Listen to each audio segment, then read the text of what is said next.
C'est avec un sens profond du devoir républicain que je me tiens devant vous, a dit Anatole Kouliné-Makosso, mandaté par le président de la République pour présenter aux élus du peuple le livre Bilan du quinquennat 2021-2026 intitulé En toute transparence.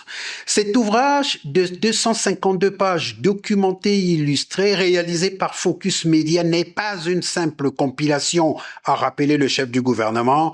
Il est plutôt un acte fort de transparence et de redevabilité, une preuve tangible de la volonté de l'exécutif de rendre compte en toute clarté de la gestion de la chose publique confiée par le peuple congolais à son Excellence, Monsieur le Président de la République. À moins de 3 mois de la fin de son mandat, le président de la République a tenu à rendre compte au peuple et a choisi le livre comme outil didactique pour accomplir ce devoir. Il s'agit là d'un acte de transparence, d'un acte de redevabilité, d'un acte de responsabilité. Ce livre témoigne d'une conviction profonde. Un État responsable, des dirigeants responsables ne se jugent pas à leurs intentions, mais à leur capacité à assumer des actes, à expliquer des choix et à mesurer les résultats. Mais en quoi ce livre peut-il directement concerner les parlementaires et pourquoi le leur avoir présenté ce jour? Le Premier ministre explique. Dans notre système politique, le président de la République et les parlementaires sont les représentants ultimes du peuple congolais. Ils incarnent en toute majesté cette souveraineté qui appartient au peuple.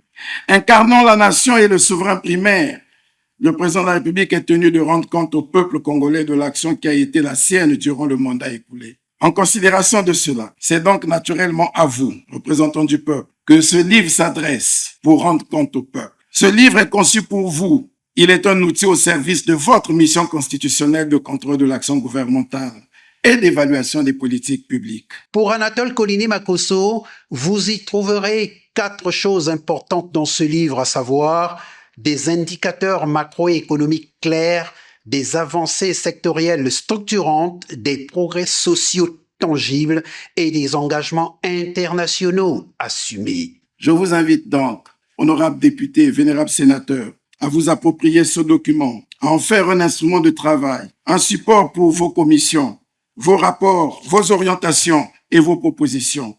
Il est destiné à évaluer, à corriger, à améliorer et à anticiper. Oui, le Congo avance, peut-être parfois lentement, mais avec constance et détermination. Et ce mouvement est irréversible, car il repose sur une volonté politique affirmée et sur l'engagement de celles et ceux qui incarnent la souveraineté nationale. Vous, représentants du peuple, avançons ensemble dans un pacte de confiance, de responsabilité et d'espérance pour le futur de notre cher et beau pays. Ce livre bilan, a renchéri le chef du gouvernement, retrace la mise en œuvre d'une vision, d'une méthode rigoureuse, progressive et assumée, et d'une trajectoire.